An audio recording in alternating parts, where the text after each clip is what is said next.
How to update payment info on Factor Meals.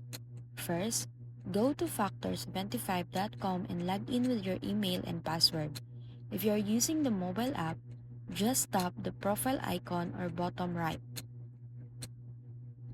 On the website, click on your name or profile icon in the top right corner.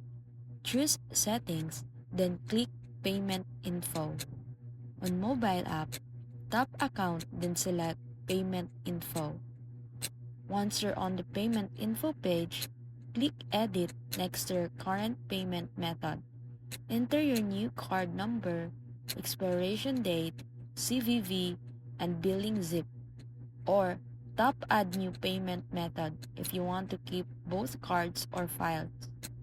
After entering details, hit Save. After saving, Factor will automatically validate the card and make sure you see confirmation message or green check mark. Your next delivery will be charged to this updated card. No need to resubscribe. Make sure your new card has online purchases enabled. Double check the billing zip code matches your card issuer.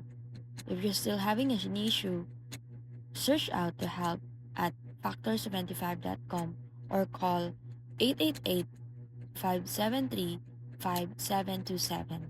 And that's it.